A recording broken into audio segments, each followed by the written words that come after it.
You're watching NFL Daily. Mitchell Renz here from Chat Sports. Coming up here on today's show, I have surprise cut candidates for all 32 teams. And the key word in this, surprise. So I'm not just going to put some random guy that every single person, including my mother, knows is going to get cut from a team. Get it together, Mitch. So the reason why we're doing this video is because 53-man roster cut dates is coming up. It's going to be on August 31st, and there's going to be, just like every single year, some of these big-time players that end up not making the final 53-man roster. So what I'm going to do is I'm going to walk through all 32 teams, and then I'm going to take a deep dive in some of these players. We're first, though, going to start in the AFC East. My first surprise cut candidate, I'm going to go with Bills quarterback Jake Fromm. I understand that he's only in his second year, coming out of Georgia. The 5th-round pick, 167th overall. However, when you really think about the Bills, they went out, they got Mitchell Trubisky, who actually played pretty damn well this past week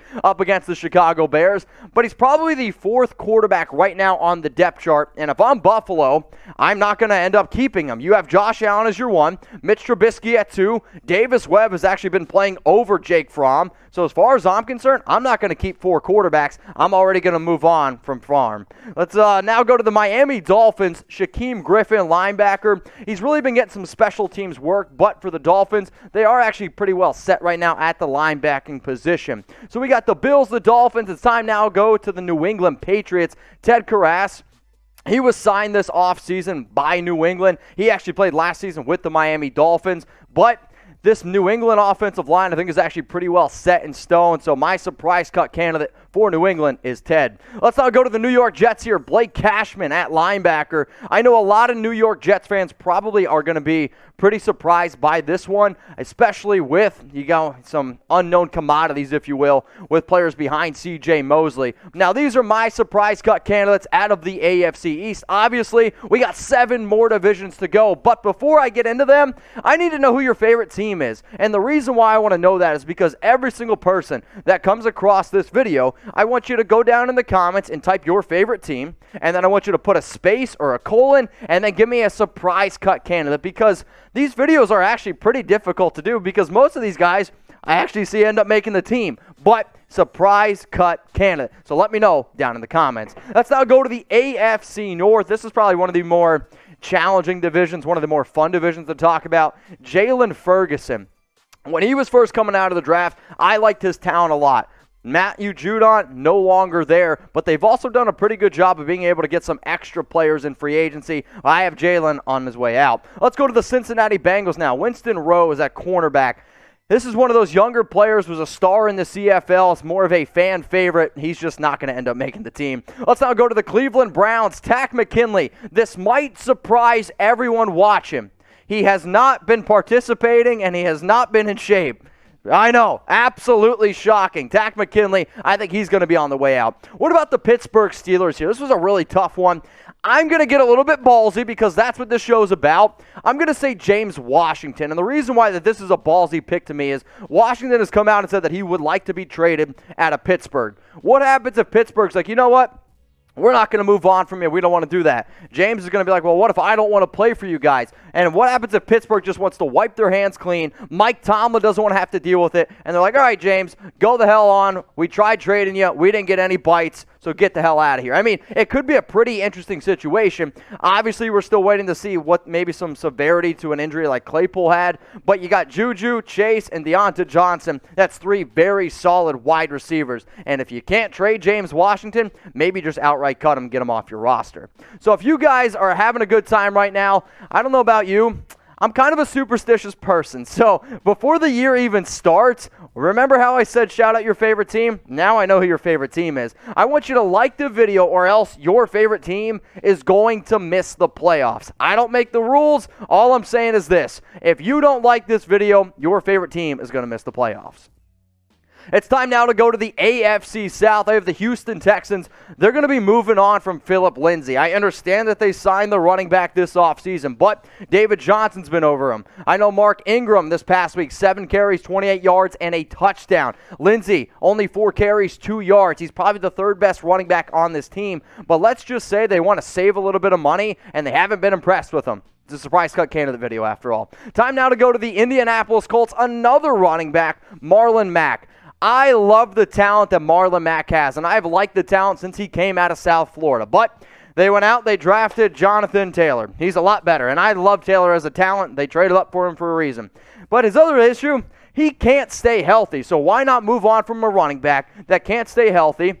You also have Jordan Wilkins. You have your 2-minute scat back, if you will, in Nyheim Hines. Maybe you decide to only keep 3 running backs. After all, again, I am trying to find players that would surprise some people. It's time now to go to the Jacksonville Jaguars. I'm going to go to the wide receiver position, Phillip Dorset. I can still remember the day that Dorset was a first-round pick, and I was like, that might have been a mistake. He's got some speed, but there's some other players that are on that Jacksonville depth chart that I think are going to make it over him. Let's now go to the Tennessee Titans. I'm going to go with Marcus Johnson. They added a lot of talent at the wide receiver position this offseason. He was a UDFA in 2016, but you got Julio Jones, you got A.J. Brown, you have a lot of other players there like Racey McMath, you have other players as well like continue to build up their depth chart there. I just have him as like the 7th best guy. Maybe they decide to move on from him. It's time now to go to the AFC West. I should have put Drew Lock in here, right? No, I'm kidding. I know. Teddy Bridgewater is going to be the starter. Tyrie Cleveland. There's just a lot of bodies, a lot of different targets to be able to go around there in Denver. Tyrie Cleveland, he's going to get the axe in Denver. The Kansas City Chiefs, they've had a lot of problems on the offensive line. But I asked Chiefs report host Harrison Graham, I was like, hey, who do you think they're going to potentially move on from? He said Austin Blythe, backup center. It's time now to go to the Las Vegas Raiders and running back Jalen Richard. So Richard, if the Raiders decide to move on from him, they can save a little over $2 million. He's right now listed as the RB3 on this roster. He's been able to contribute to the passing game, to the running game, but the Raiders did go out. They gave Kenyon Drake a nice little hefty deal. Josh Jacobs is the RB1, and with the injury to Richard and how he's basically out indefinitely, I'm not 100% sure why you keep your 3rd best running back when guys like Trey Regis and then even somebody like B.J. Emmons have been playing as well as they have. So, Raiders, they decide to move on from Jalen Richard. This might be one of the most shocking or most surprising that I come up with in this show. But again, I'm trying to get a little bit ballsy. Jerry Tillery, and the reason why I'm going to go this route is I liked when he was first coming out of the draft. But he had a little bit of a disappointing year this past year. And maybe, just maybe, the Chargers aren't 100% happy with some of the effort that he's been putting forth at preseason.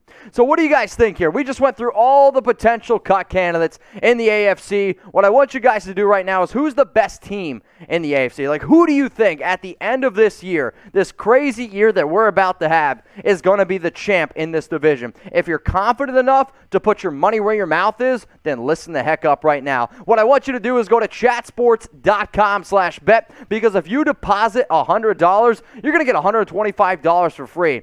That's some sick math. If you want to be a big baller, you know what I'm talking about. Put down $500, you get $625 for free. All you got to do, and if you don't do this, you're not getting the free money. It's chatsports.com/bet. Promo code NFL Daily to get that 125% deposit bonus. Now, sometimes people are like, Mitch, well, I don't know what to bet on, or Mitch, I don't know what to do. How about this? I'm going to go ahead and give you guys my best picks. So, don't tell my girlfriend. This segment she's not going to like. But I got my main picks. You know what I mean? You got your main picks, and you got your side picks. The main pick that I am the most confident in is the Bears and Tennessee Titans being over 36.5 points. Justin Fields is going to be playing in this one. And anytime he's playing, he's going to be putting up points. The Titans, I can't believe I'm going to say this. Logan Woodside and Matt Barkley have been absolutely balling out. This is going to be a game where it's over 36.5. Now, in terms of my side picks, right, like these are ones that I'm not as confident in, but I am going to bet on them this upcoming week. Chiefs -4 against the Minnesota Vikings. The Vikings have yet to score an offensive touchdown. That offense looks terrible.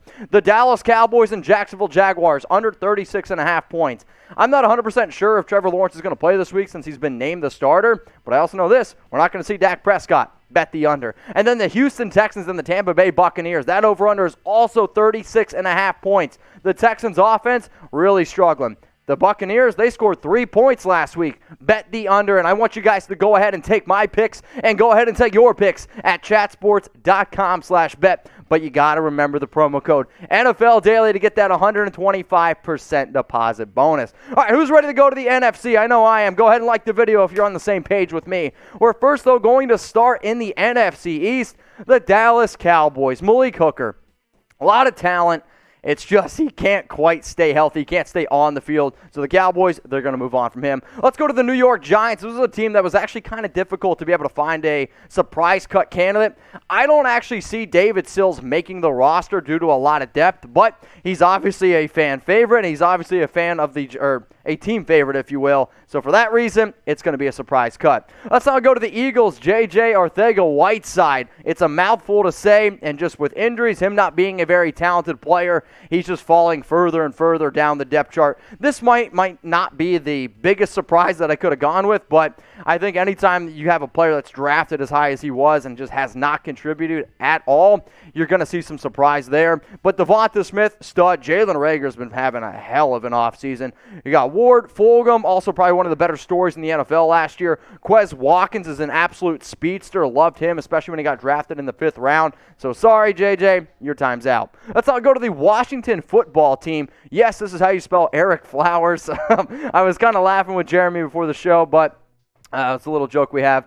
Either way, though, he's a backup guard at the absolute best, and I just don't see the talent there, so they're going to end up moving on from him. Let's now go to the NFC North. The Chicago Bears, Desmond Trufant, was once one of the better cornerbacks in the league, but now the veteran is starting to get a little bit up there in age. How about the Detroit Lions? And this is going to be, I think, a controversial one. Jamie Collins. Anytime that Jamie Collins has been with a Matt Patricia-type defense, we're going to go back to the New England Patriots, he's been very good. However, let's just say the Lions kind of realize that they're the Lions and they're going to pack it in, and they could end up saving $7.3 million. Now, there's two sides to this coin.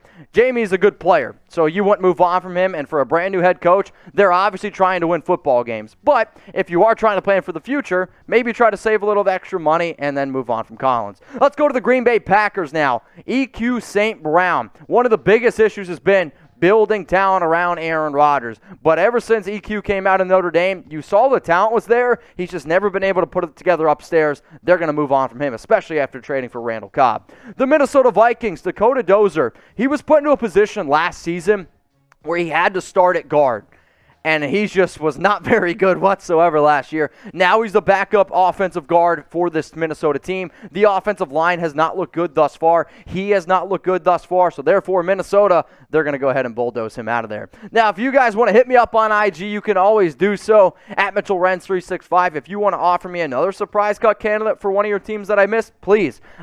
I always have my DMs open for a reason. I wish I could cover all these teams as closely as I do with like the Las Vegas Raiders. But we don't always have as much time here at Chat Sports. But we did work really hard on this video, and I'm curious what you guys think about it. It's time now to go to the NFC South. Matt Gano, center. He's right now battling an injury. And for Atlanta, this could go a few different ways here, but potentially a cut candidate. The Carolina Panthers, A.J. Boye. It's got a lot of name value, but he's suspended, I believe, the first 6 games, I believe, of this upcoming season. He went to Carolina for a reason. He's been banged up. It was pretty bad last year, so it's definitely a name to keep in mind. The New Orleans Saints, Kevin White. Realistically, there was few teams that gave me a lot of trouble trying to find a surprise cut candidate. So I went with somebody who was recently just signed in New Orleans, and just because you've been recently signed does not mean that you're going to end up making the team. Kevin White, a former first-round pick, he's going to be on his way out. The Tampa Bay Buccaneers, they're next up here on our list of surprise cut candidates, and I have Cameron Brate. One time, one of the best tight ends to own in a fantasy football league, but now he just doesn't quite have the juice because, let's face it, the real juice is with OJ. You know what I'm talking about. OJ Howard, Come on, get your head out of the gutter. But he's also the third tight end on this roster behind Rob Gronkowski. And again, Howard, who I've always liked coming out of Alabama. Tanner Hudson's had a pretty solid offseason as well. So why am I going to go ahead and pay Cameron Brate all that money if he's maybe the third and honestly maybe even the fourth tight end at this current juncture? So we got one more division to go through here for my surprise cut candidates, and we're going to wrap it up with the NFC West. The Arizona Cardinals, moving on from Andy Isabella. Tons of speed, but what did they do this entire offseason? Added A.J. Green, drafted Rondale Moore. They also have this guy named DeAndre Hopkins, who I hear is pretty good as well. The Los Angeles Rams, Deshaun Jackson. Wow. You had a big-arm quarterback in Matthew Stafford, and now you could potentially take away one of his big-time playmakers. Jackson's 34 years old. However, he has been having a pretty solid offseason, but and I mean but, maybe some of these younger players that go ahead and give a shot. But Jackson is kind of an interesting one. Let's go to the 49ers here. Jalen Hurd. If you would have gave me this name at the beginning of the offseason, I probably would have said you're crazy. And now, it just doesn't really surprise me at all. He's got the name value. You know that he's got some talent as well. He just has never been able to put it together. Jalen Hurd, cut candidate for the 49ers. The last name here on today's show is Trey Flowers for the Seattle Seahawks. And the route that I'm going to go here is simple. Flowers might be the starting cornerback if the season were to start today, but it has more to do, I think, with some injuries out there. But he's been a very inconsistent player in Seattle. So those are some of my surprise cut candidates. So if I asked you earlier in the show who's the best team in the AFC, you bet your ass I'm going to go ahead and ask you who's the best team in the NFC. So go down in the comments right now. Let me know who's the best team in the NFC.